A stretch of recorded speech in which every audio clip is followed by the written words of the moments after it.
Attention. Hot report. What's up, Dum Dum? Sorry, you're coming in weak and broken, but it's not your mic. It's you. Happy Veterans Day, Oh, friend. Happy Veterans Day. happy Veterans Day, my man. We It's can officially say we're veterans now. yeah, dude. I we're recording this beforehand, but I'm actually giving a Veterans Day speech at my wife's old high school. So, the Nice. audience is a bunch of high school kids. So I'm have to work on, the words, but as interesting is I have never been a veteran before. It was always active duty. It's first Veterans Day that I'm experiencing and actually giving a speech. Well, we did a speech as veterans talking about the military and leadership, Yeah. a couple months back. But yeah, man, this will be my first official Veterans Day as a veteran. Pretty What exciting. What are you going to tell high school students about being a veteran? You know, I've been thinking a lot about it, and I think, and I'm not really sure how to tie it together at this point. But what's on my heart is resilience and how you build it. But I want to be very conscious of, because I don't believe this, but a lot of times those things that come across, resiliency sometimes comes across as, hey, be tougher, toughen up. As a dad, I hate to admit it, but I have said those things to my kids, right? Hey, toughen up. You need to be tougher, like whatever, saying stuff like that. And in reality, it's a skill set, it's a mindset that you can change. Like, just to toughen up is kind of, there's really hard to action that, right? Hey, just get tougher. What does that mean? Yeah. A lot of times it's usually used, pejoratively, and it's used as in a way to try to induce shame. But the reality is we talked about this. We just wrapped up a podcast that'll come out next week after Veterans Day.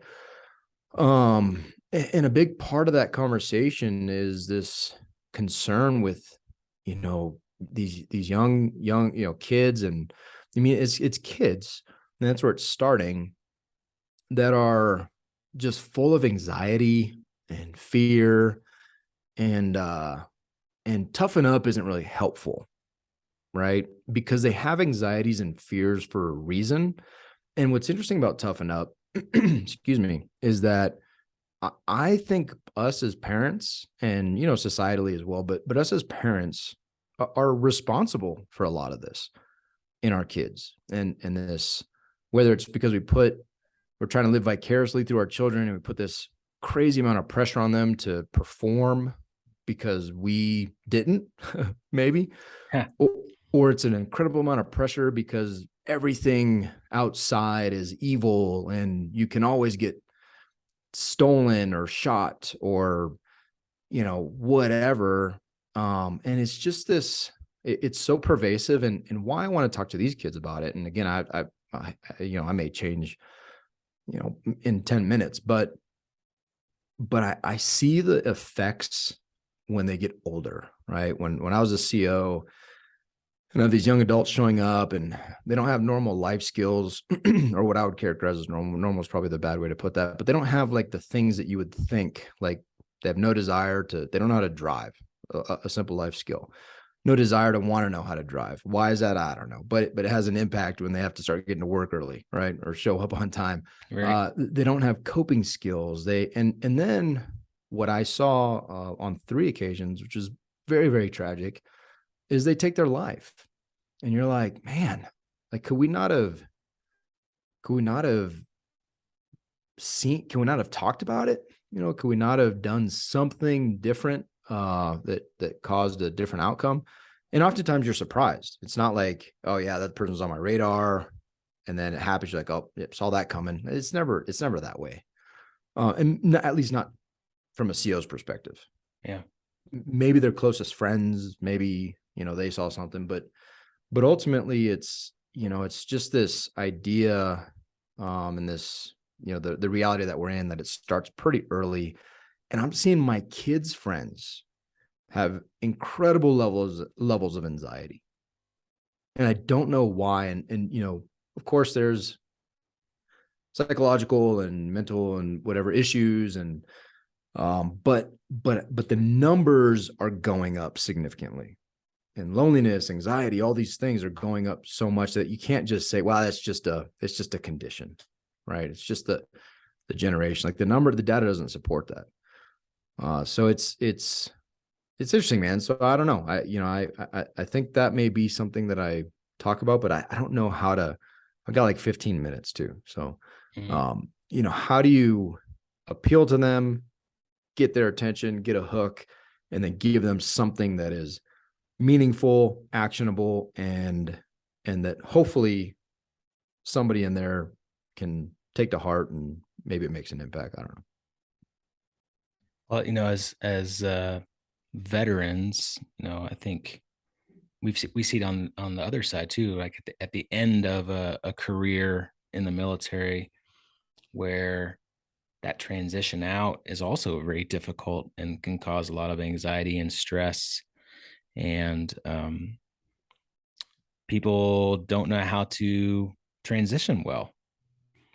We see a lot of suicide kind of at the end of that stage. We had a classmate that did just that from our college, and we went through it as well, still going through it, really, figuring out that transition and figuring out what life looks like after 20 years in the military.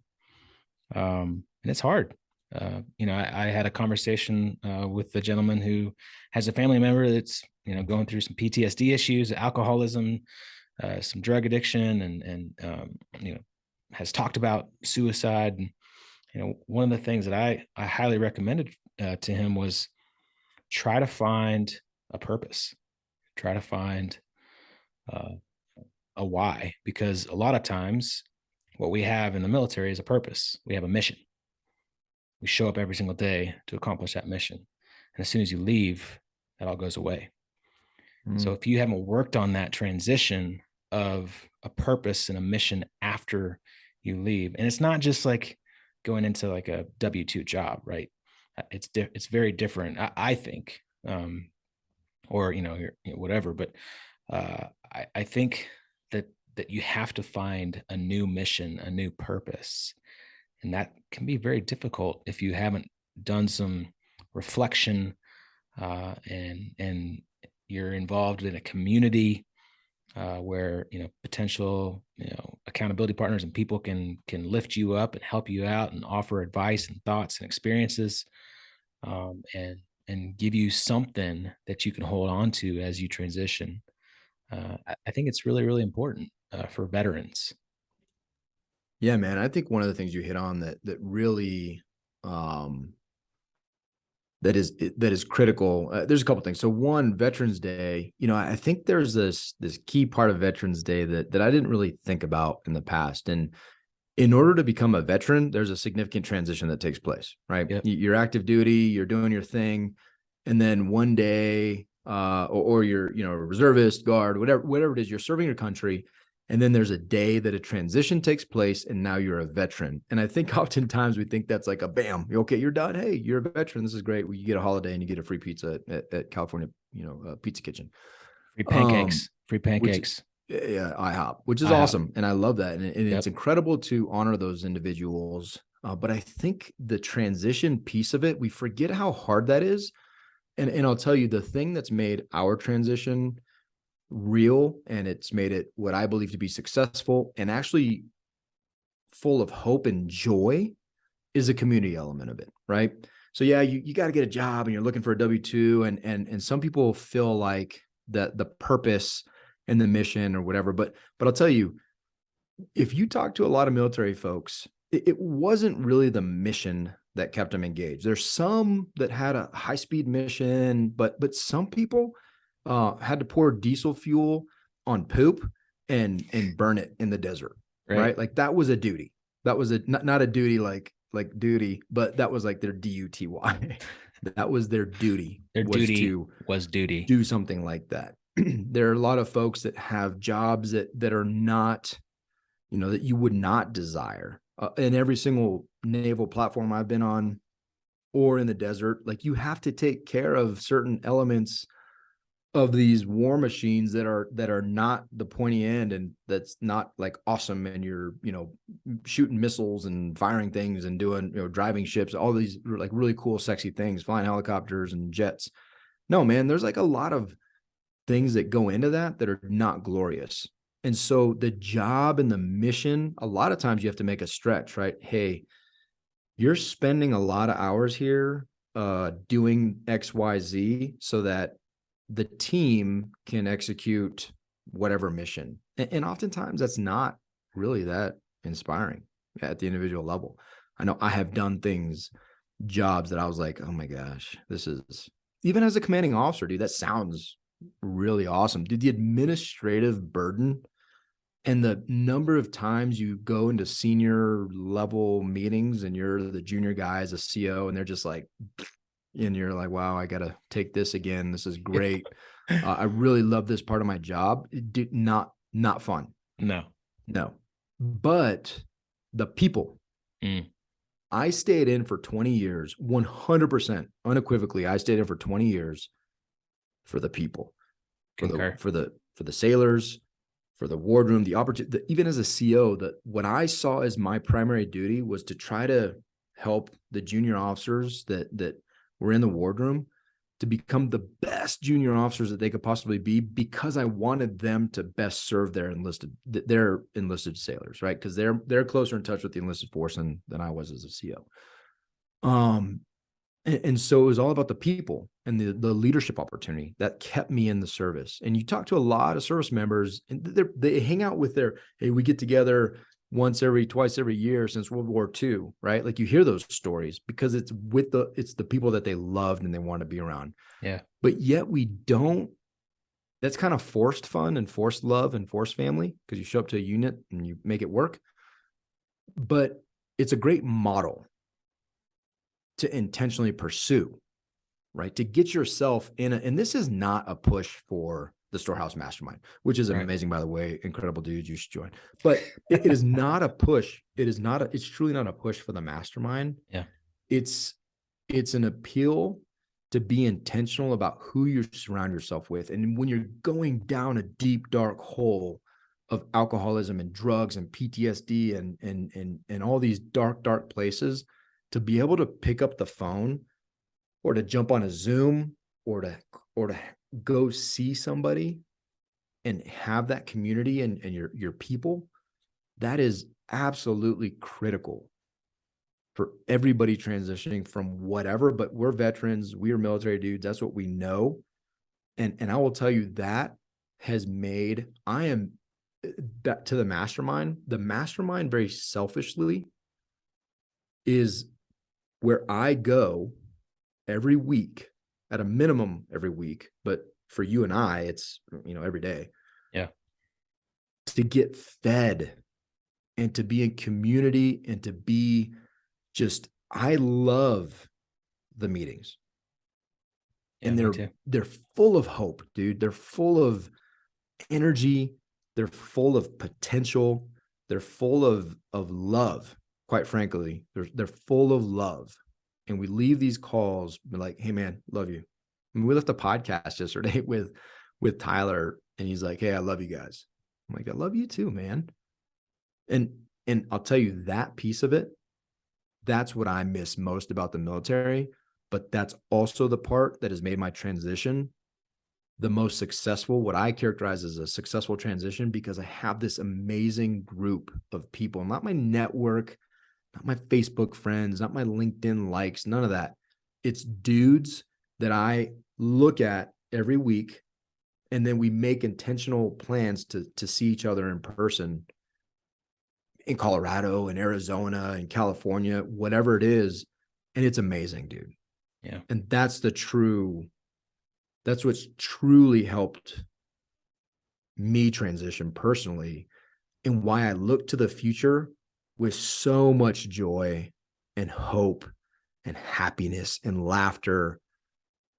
And if I could just figure out how to cut you out of that, like that would be That'd be dumb. really awesome. That'd be really dumb is what that That would would be be. really dumb because our business, my business would fail. Like if it's my business, like this is David's business, like Yeah, it you would absolutely fail. fail. It'd be terrible. No, Yeah. but all joking aside, tomorrow's your birthday. Like I've been pumped. You know, I called the bike shop this morning. I'm like, Craig, dude, me and my boy Stu are coming. Put these kind of pedals on for him. Get this size bike. Like we're gonna go, and I'm so fired up tomorrow for you and I to go on a mountain bike ride, and then to go get some to stop at a microbrewery at the bottom and get some beers and just hang out, dude. But I have that, and if you don't have that, I feel sad because there's pure joy. Yeah, man. Agree 100%. I don't agree that you should, cut me out, because you would sorely lose out on life Yeah, if I it'd be wasn't bad. in it. It'd be bad. So don't do that. That would be dumb, but the rest of it was not so dumb. Not dumb. Hey, if you're a vet, I don't care who you are, and you're struggling, and this podcast somehow made it to you, reach out to us.